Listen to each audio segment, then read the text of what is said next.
for a lot of younger kids, especially, and I see a lot of them come into my gym, for example, and they look up to these guys. I don't think there's enough transparency on performance enhancing drugs and things like steroids, because they feel that might hurt their brand.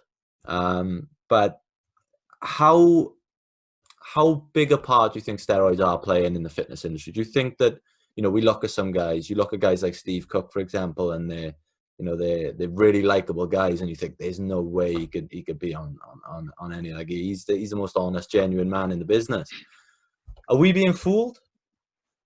So I think that you can have the best morals, the best ethos, the best everything, the best attitude. You could be the most chivalrous gentleman in the world.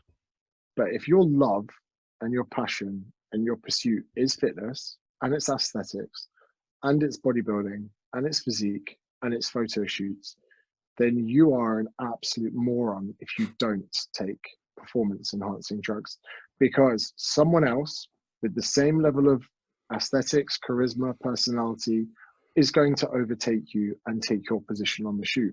If you're doing it for a hobby, that's one thing. But if you're doing it for a profession, you've now got pressure on you. And then the same, there's one thing that really, there's an injectable, I'm trying to remember what it's called. Some guys inject their arms with it. It's a solution that dissolves over time. I know. Synthol. That's it, yeah. So synthol that some people use, it's disgusting. They make their arms massive and it looks completely out of whack. But actually, in the bodybuilding world, synthol is amazing when used correctly, because they do little touch-ups where one delt might be more pumped than the other, or one bicep slightly bigger than the other. And they can't quickly, the guy's got one day out from comp on the morning of it. They use the smallest amount of synthol just to touch him up to the point that people can barely notice. And you can do the same with anabolic steroids. Just a little bit here, just a little bit there, because some there's steroid use, there's steroid abuse. Now, in our heads, we like to connect the dots straight away, and we go, it's his genetics. He's one of the good guys. And there are a few of the good guys, because I've pressed a lot of fitness friends. Jamie Alderton, I've literally pressed him to the line. I'm like, mate, you must have done some. I got him smashed. I mean, smashed. And he was like, mate, I actually colour my hair. He's like, that's why I'm not natural. I've gone grey when I was young. And Paula Lima as well. I'm like, bro, you must have run a little bit. Nothing. But there are some people as well that when you do press them, they crack. And I was like, I knew it. And I was like, I thought you were such a good guy. But you're absolutely right. And these people, to run the risk of potentially your brand missing out, your performance missing out, your physique missing out, to dabble in the background, you'd have to be an idiot to stay clean, because no one's going to believe you anyway. No. And I think I'm not totally against it if that's where you are, if you are a bodybuilder, if you're competing in those shows, those untested shows, then, you do what you got to do. But I feel there needs to be some sort of regulation on transparency, because, what I think back when I was younger and I'm looking at all these guys and I'm thinking, right, that's attainable. And then after a few years of training, I'm thinking, well, that's suddenly not attainable anymore. And then you start building that into your self-esteem. Then you think, right, I must be the problem. Yeah, 100%. And suddenly you're like, oh, I've got inferior genetics. I've not got this. I've not got that. Where you never know. And again, with perception of it all, you might be able to read for an hour out of a book, and you might have the only thing these bodybuilders wish they had, because they're struggling with their business model. Someone's told them to read the 4-hour work week, but they haven't got the cognitive ability to read a book for an hour. I'm not saying the bodybuilder's stupid, but we're all suddenly comparing different traits when really they could be struggling with something that's just not visible.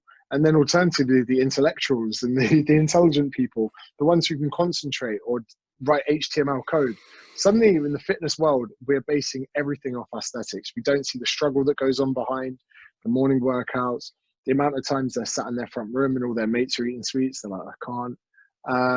And we literally just see everything paraded on show, and we feel inferior because of it. And we think, oh, it must be the 8-week plan that I need. Yeah, I think though that skill of marketing a business as well, when mixed with that, can be dangerous. I mean, I look at one of the examples. Do you know who Mike Chang is?